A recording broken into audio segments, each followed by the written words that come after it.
Hi folks, welcome to the Prepared Homestead. This is Travis. Thank you all for stopping by to watch. Something that's been on my mind last few days. Yesterday I spent a lot of time just gardening, getting ready, thinking, physically doing things, really focused here lately on doing a lot of food production this year. And was thinking about that and about how critical it is, and every time I'm out in the garden and getting things ready and working with the soil, just keeps on my mind of how what we're doing out there as a family of trying to produce a lot of food may just be that really critical life-saving thing that we're doing this year and in the near future. And I think that way because, folks, I have a feeling, and I guess you can just call it that and nothing else, because it may not be real. Not all of our feelings are correct, but have a feeling that the world is going to be seeing a lot of change in the coming months, and I think that change is going to really shock a lot of people, even those of us that are prepared. It may be shocking, and we have to start getting ourselves prepared for that kind of time. I mean, we've already seen so much change.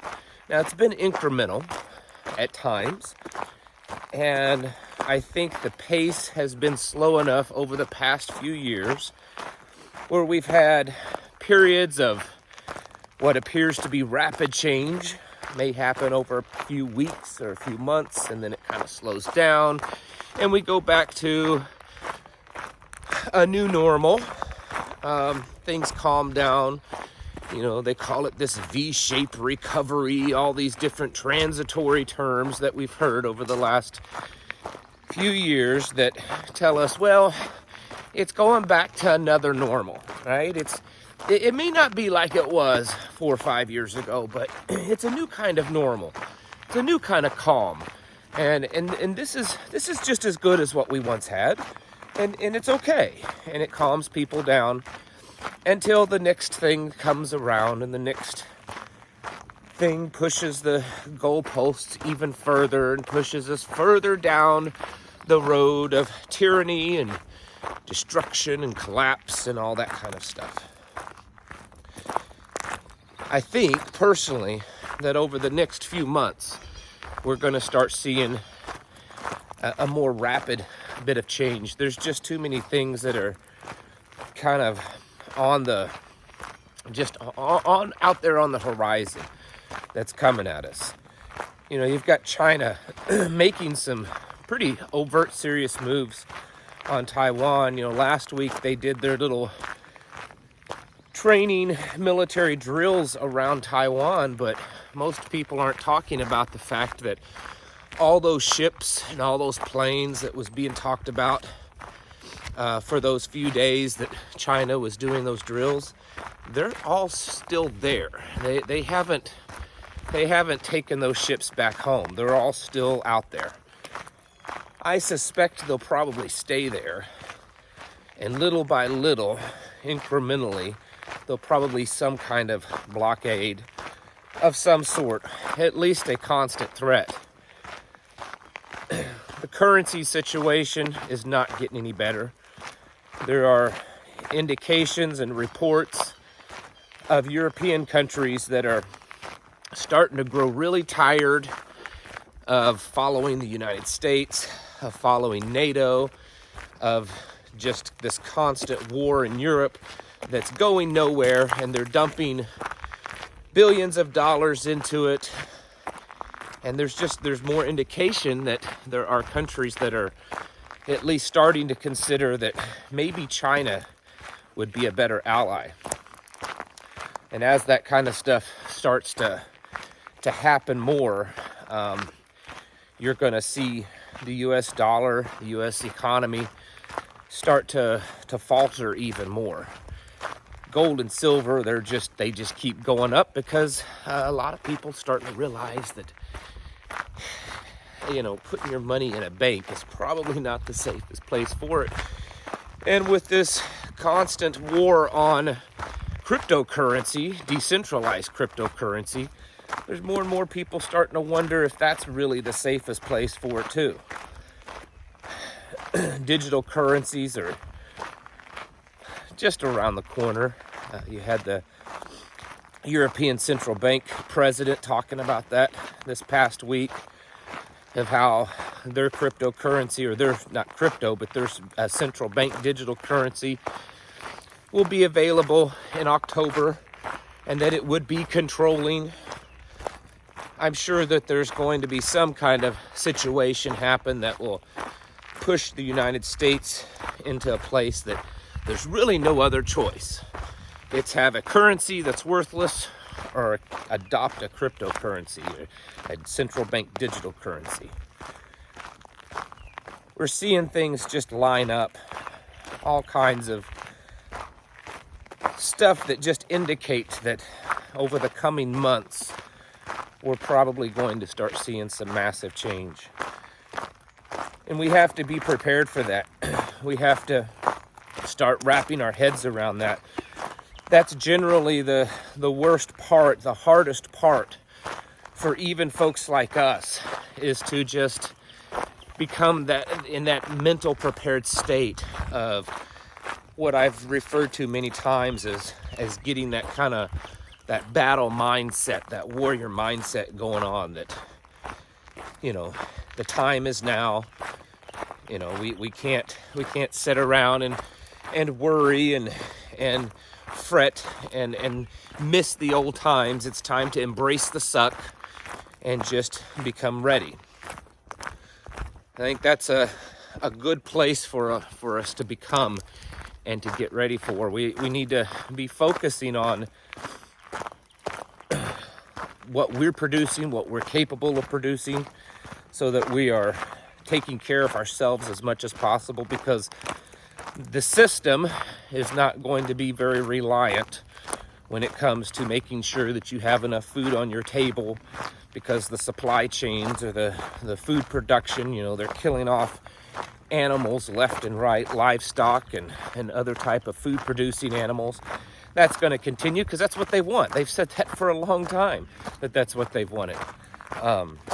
Crop productions are expected to not be that great this year in several parts of the country and world. And you add that with all this other stuff we've talked about, and it's just a big recipe for disaster. So we need to be focusing on taking care of ourselves and each other. And we also need to be focusing on how we're going to protect that. I was also thinking of that yesterday. How in the world can I, and how can I better effectively protect our property, and protect our food production, our gardens, our animals?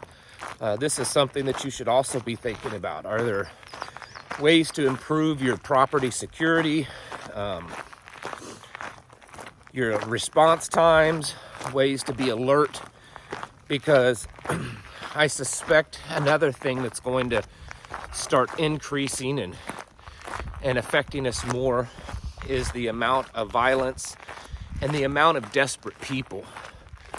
Because when you have desperate people, they're going to do desperate things. They're going to do things that they may not have done before.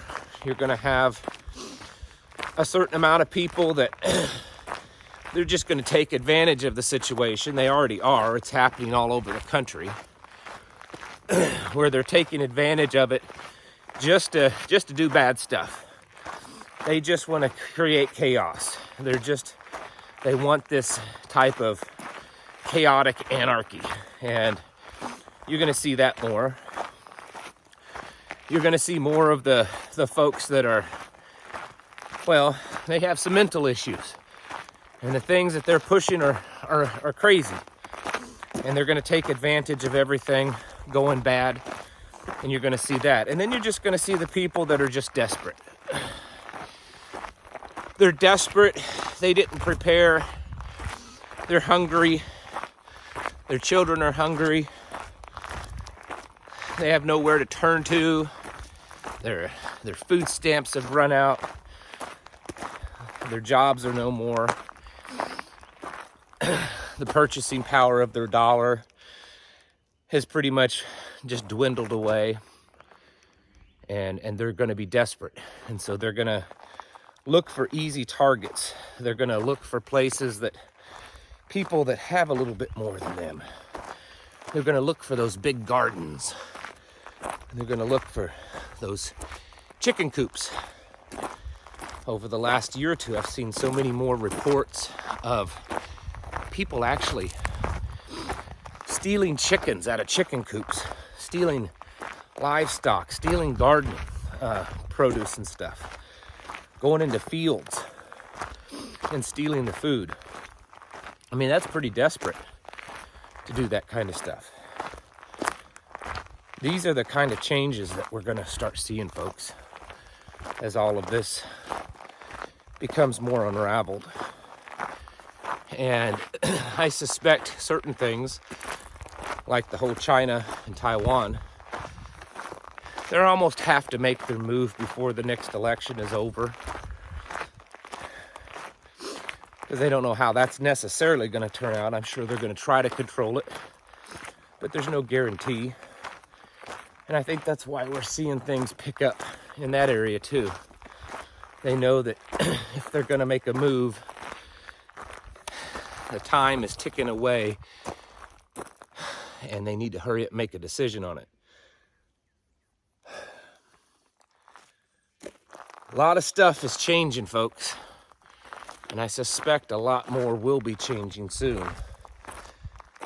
And we could be looking back 6 months from now and saying, my goodness, I don't even recognize what we are. It doesn't even look like America anymore. It just looks like this big collapsing, chaotic world. And if you don't want to be someone that's caught up in that, in an out of control situation, then I suggest you start putting a lot of effort, a lot of focus, making it a high priority in your life of getting things ready, working on your food production, working on your security, working on developing relationships with other like-minded people, building bonds with them. Because pretty much all this stuff that we're talking about and that we do talk about at this point are out of our control. And we can talk about it, we can notice what's happening, but in the end, what we need to be doing is getting ourselves ready for it, getting ourselves in a moving from a place of preparing to a place of making ourselves ready.